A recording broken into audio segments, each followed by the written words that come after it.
Hello and welcome back to Good Game Nation, where we bring you all things TCG. My name is Preston, and today we are going over our Memorial Collection Extra Booster Pack Green. This is our color review for the color green in our EB-01, and let's see what we think about it so far. So what we got here is, like we saw in the red video, we have our Odin leader, and not much we need to say about that. If you want to hear my opinions on Odin, go check out the red video. What we can do is jump into Cavendish and the rest of the cards here. Okay, so Cavendish, when on play and when attacking, if your leader has Supernova and there's no other Cavendish on your side of the field, activate 2 Dawn cards. That's pretty cool. At 5 cost, you can see this potentially going into Law and giving it a lot of power back, basically a free swap, or potentially getting to play it and running more things. Law loves Dawn consumption, so I can imagine that people are playtesting this, at least to see if it's worth the spots. We'll always say Law hasn't changed very much in the entirety of its being out. So there's a lot of potential in this set to change that. Cavendish, I think, is one of those cards that could see its way into a Law deck. And then we have Hyordi, which from what I can remember is a great card for Wano. You're able to send it to the bottom to your trash and then play a 5 cost or less character and then draw a card. It does so much. It trashes itself, which if there's any potential to get stuff out of the trash with green, it's there to be reused.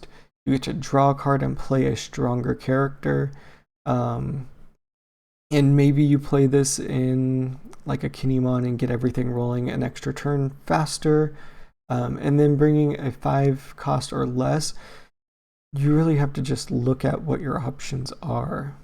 I just went over to Card Dev to see what this could play and got every 5 or less card with Wano in its name. And there's some decent cards you can pull here. I think the Yamato is an interesting one down at the bottom for drop. Yamato is an interesting one. Okiku is interesting because I know it just has so much it can do. It'd be really curious to see if we could play like Momo to get that extra search power. But I feel like you want to run this with some power, and choosing like a blocker like Cat Viper or something like that doesn't quite make sense, or like the vanillas don't quite make sense. If it can play the Otama from red in the Odin deck, that'd be really interesting to give the minus. I believe an interesting card here also would be hitting something like this, which is a huge character to come out a turn or so early, or just to come out and then draw a card off of that effect. So hitting a big vanilla body that your opponent probably wouldn't see coming. I mean, if you see the Okiku or the Hyordi, you're assuming that something crazy is going to happen. There's not a lot of crazy to do, but the Yamato is interesting. It's translated here as Mr. Yama, which is the white boar.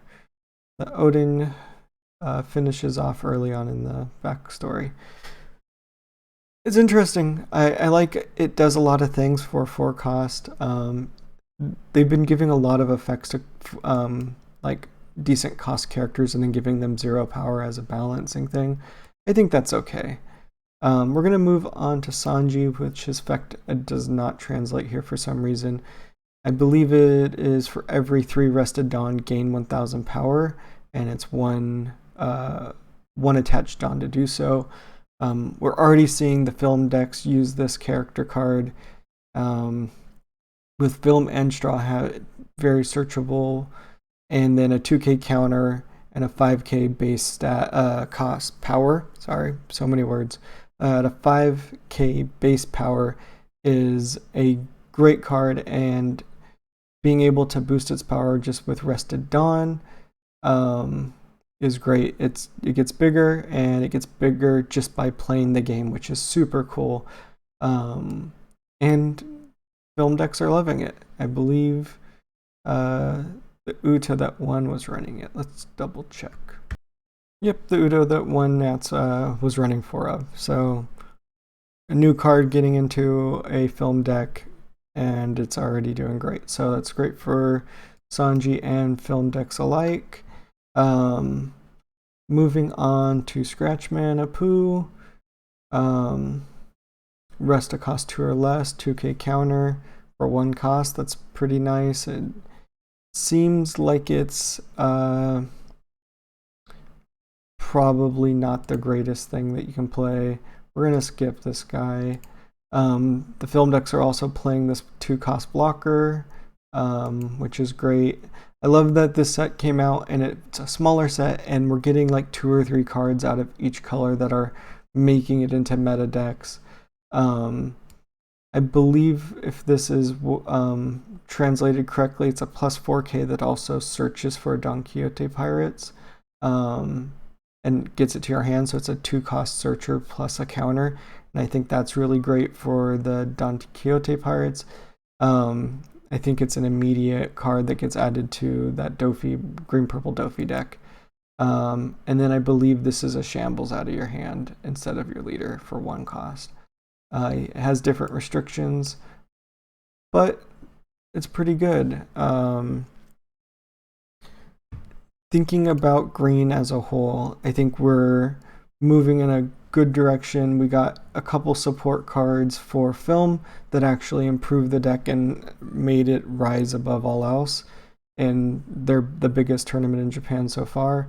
And then I think there's a ton of potential with Cavendish and Hiyori, and if we can find the right combos, and if everything works out, and if we get more red cards that will work with this Odin leader, it's even better for everything. So let me know in the comments down below what you thought of the green set for the Memorial Collection, and instead of rambling for too much longer, we'll let you go. Have a good one. Peace.